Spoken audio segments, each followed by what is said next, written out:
I start. I swat. Whoa, whoa, baby, poke it out, poke it out, poke it out. What is up, everybody? So sorry for the little bit of a late upload today. It's been a little bit rocky. I forgot to record this last night somehow. I don't usually forget to record. That's a new one. I forgot to record, so the video will be out a little bit later than usual. I usually like to get it out around 5. It'll probably be out around 6 or 7 now. Besides that, go ahead and answer the question of the day, and that is it time to start Drew Brees? I personally will reveal my interest on this in a little bit, but I would just like to, before we start, know what you think. Do you think it's time to start Brees? Do you think we wait? Let me know down in the comments below, and let's get into the video. The state of the Saints heading into Week 8. Once again, sorry for a little bit of a later upload. I'll try to be more punctual next time, but until then, sadly, I'm just going to have to sit here and record extra late. I'm so sorry, guys, but maybe you don't even notice that it's late. I don't know, but let's get into the video. So the first thing I'd like to talk about, obviously, by the questions I was asking at the beginning of the video, the question of the day, is it time to start Drew Brees? Now, if you're a casual NFL fan and you look at the statistics and you see that the Saints are on a 5-win streak, they've won every single game in the past 5 weeks. Teddy Bridgewater's been doing amazing. He has 9 touchdowns, 2 picks, 1,370 yards at a 98.9 rating in these combined 5 straight wins.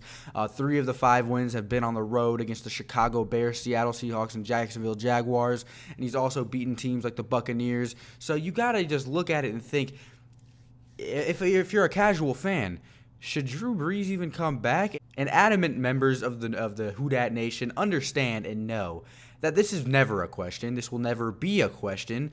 Drew Brees is coming back. It's just a matter of when. And the thing that I have taken from the situation is that the New Orleans Saints are going to start Drew Brees. The only difference with Drew Brees coming back, having Teddy Bridgewater lead the Saints to a 5-0 record, the only thing that changes with Drew Brees' starting mentality is we can sit him out a couple more weeks. We can wait until after the bye. We can instead of throwing him into the fire against the Arizona Cardinals, he's returning to practice this week. Supposedly, what Drew Brees said is that he's returning to practice this week.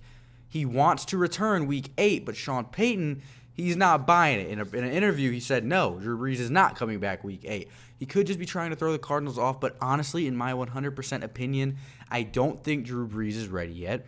I think Drew Brees should just take the next 2 weeks off, come back, and then go into midseason form in the playoffs. This could elevate the Saints to Super Bowl favorites. Like, Drew Brees is the big difference maker here. I don't want to go into the Super Bowl if we make it with Teddy Bridgewater. Drew Brees is that quarterback. So many analysts and many very casual fans have asked in general, should we just leave Drew Brees out? Should Teddy Bridgewater just carry the load for the rest of the season? And that's probably the stupidest question I have ever seen asked in my life. Drew Brees is coming back. He is. He's coming back, and he's going to start the rest of the season. Like I said, the only question is when. And in my opinion, my 100% opinion, Drew Brees should just wait, get 2 weeks of rest, come back after the bye against the Falcons, have one of the worst secondaries in the league to warm up to, and continue building momentum from then on. Teddy Bridgewater has done a fantastic job, 5-0. I literally am so grateful for Teddy Bridgewater's his contributions to the team. He makes no dumb decisions. One of the smartest quarterbacks I've ever seen in my life, and I don't say that lightly. He is extremely intelligent. He's smart with ball placement. He's extremely accurate when he's not throwing 5 feet above people's heads against the Jacksonville Jaguars. But that was just one game. He's done a fantastic job filling in for Drew Brees. And honestly, guys, I'm all in. I'm all in on Teddy. I want Teddy to be our future starting quarterback. And call me crazy, call me stupid, call me dumb. But the thing that I've noticed with Teddy Bridgewater is that there's never a dull moment. There's improvement every single week. It's been fantastic. Against good defenses like Chicago, 36 points. We left so many more points out there. Teddy Bridgewater has done amazing. He's one of the smartest, most well-composed, calm quarterbacks I've ever seen. If I want somebody to start for us in 2020 that isn't Drew Brees, it's Teddy Bridgewater. I hope we lock him up and keep him around for a long time because that dude is fantastic, and I want him to be our starting quarterback. But besides that, do we start Drew Brees? No. Wait until, like I said, after the bye week, and then Drew can come back. It's best for his health. It's best for his form. He's 40 years old. Just give the man a break. He deserves it. Let him spend some time with his kids. The next thing I'd like to talk about are rumors going on with the New Orleans Saints. And don't freak out because AJ Green is the screen to this.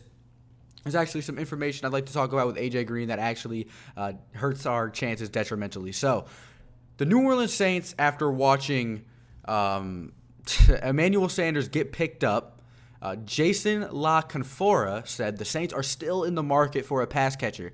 With only 5 draft picks, we did not want to trade a 3rd and a 4th for Emmanuel Sanders. Only one of them. We only wanted to trade either a 3rd or a 4th, not both. We only have 5 draft picks. Also, Emmanuel Sanders is 32 years old with only half of a season left on contract. As soon as this half of the season is up and we're done with the 2019 season, Emmanuel Sanders is a free agent. So the 49ers gave up 2 draft picks for a player they might only have for half of a year. That is why the New Orleans Saints did not give up 2 draft picks. I was kind of kicking myself. I was like, why did we go for it? Until I realized that they gave up a 3rd and a 4th. They got a 5th back, but I mean still. A 4th round pick and a 5th round pick are 2 completely different things, as you guys know. We didn't want to trade a 2nd round pick for Mohamed Sanu, the 30-year-old wide receiver. It just wasn't going to happen. The New Orleans Saints, like I said, only have 5 draft picks. The stock isn't that great this year, so we didn't want to make moves for either of those wide receivers because it didn't really fit our budget. But there are still some pass catchers on this list that the New Orleans Saints are considering going after. One of them being Bengals tight end Tyler Eifert, and I was very skeptical about this at first. I was like, why do we need a tight end? We already have Jared Cook. But the New Orleans Saints run a lot of 2 tight end sets. And the difference between Jared Cook and Josh Hill out there than Jared Cook and Tyler Eifert out there are 2 completely different. Imagine Jared Cook and Tyler Eifert running routes together.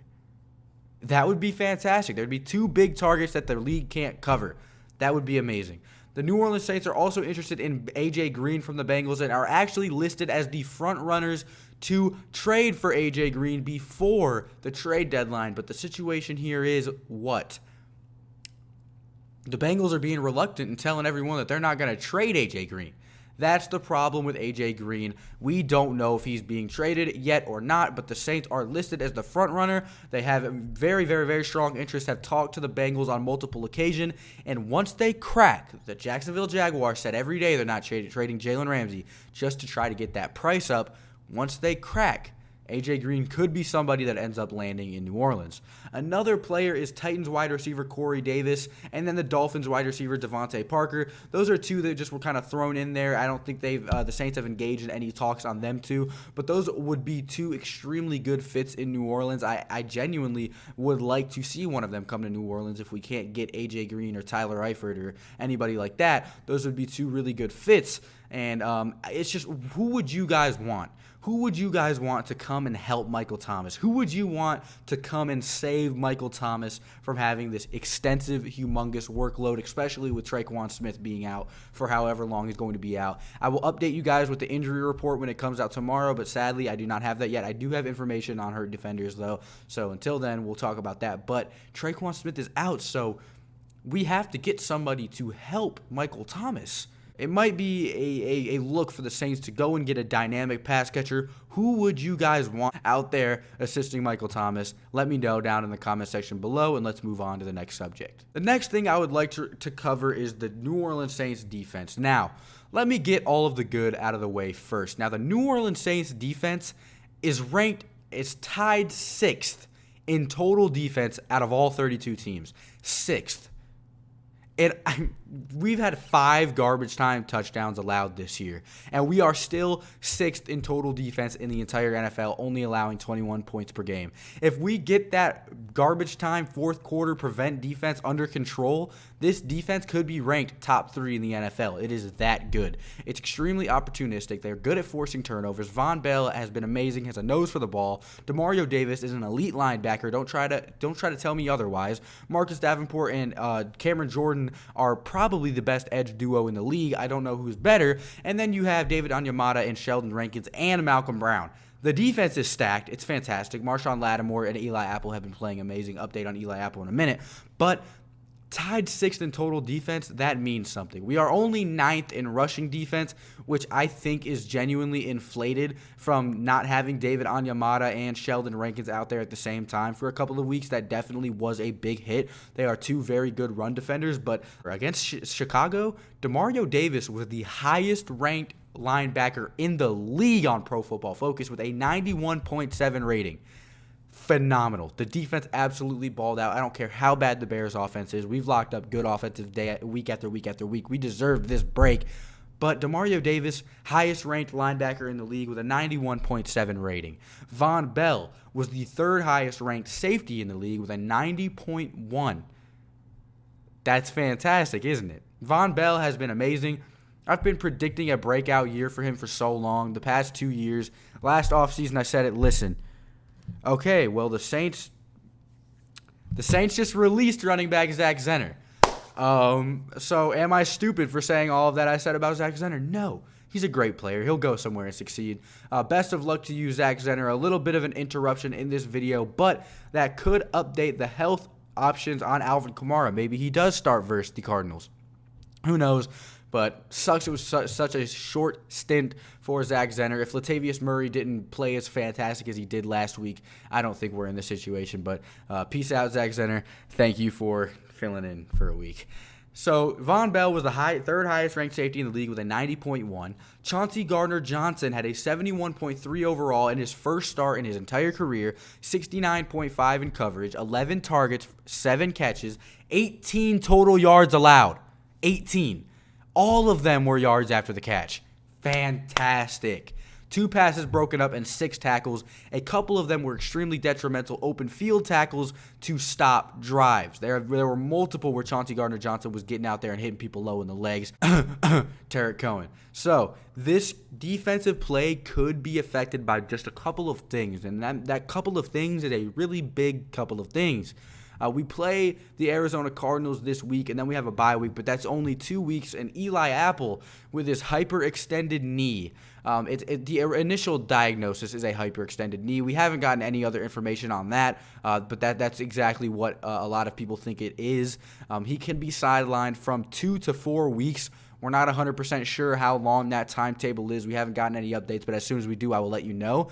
Patrick Robinson has a hamstring injury and is looking at missing time. We're not 100% sure. He could miss time. It's potential. So at this situation, you're like, what are we going to do? PJ Williams is out 1 more week for the suspension he faced. The thing about PJ Williams is he's coming back next week. Patrick Robinson and Eli Apple may not. That's a big deal. The New Orleans Saints, in despair and in straight desperate moves, went out and worked out Captain Mutterlin and Kayvon Webster. Who we're going to sign, I have no idea. We do have Ken Crawley still. Maybe he still has some juice left. All I know is I'm not worried about the slot. Chauncey Gardner-Johnson did an amazing job. It's just who can fill in that second corner spot. Let me know down in the comments below who you think it's going to be, and I will let you guys know during my prediction video for this week. So let's move on to the next topic. So the next topic I have for you guys is the NFC South. The NFC South has been very interesting all year. There have been 2 good teams and 2 horrible teams, but that's really the story of it. The New Orleans Saints are at the top, 6-1, with a home game against the Arizona Cardinals this week, which, barring disaster, they should be able to win and improve to 7-1. The Panthers are 4-2 coming off of the bye week, going to San Francisco to play the 49ers. I genuinely don't think the 49ers are as good as everybody thinks. They've played a bunch of garbage teams. They've played, I think, 1 positive team out of the 6 they've played, so I don't really know if they're as good as they are. Look for this to be a week that the Panthers can expose them. We don't know, though. We haven't seen yet. If the 49ers win this game, I think they're for real. If the Panthers win this game, I think they're for real. We just have to be able to see how that matchup goes. The Tampa Bay Buccaneers are 2-4, and they go to Tennessee to play the Titans. Ryan Tannehill had a great game last week, so that's something to watch against the Chargers. The Atlanta Falcons are 1-6 and play the Seahawks at home. They're losing that game. The Falcons suck. So the Saints have a 2-game lead over the division with a chance to extend it even further this week. It's looking like the Saints are pretty much locked into the NFC South race. We should win the division. Let me know what you guys think about the NFC South down below. The Atlanta Falcons traded Mohamed Sanu to the New England Patriots for a second-round pick, so that's always something. So they wouldn't have traded him within the division anyway. So make sure you answer the question of the day. Thank you guys so much for all the support lately. It's been fantastic. I've been getting hit with a couple of hate comments recently too. I think it's from the amount of growth that I've for some reason been seeing over the past couple of weeks, but it's bringing in a bunch of negativity. You guys need to knock it off. Get out of here with that. But thank you guys so much for watching if you did, and I really appreciate you stopping by, and I'll see you in the next one. Adios. Ballin' like Barkley, wrist so sparkly, internet surfing, feel like iCarly.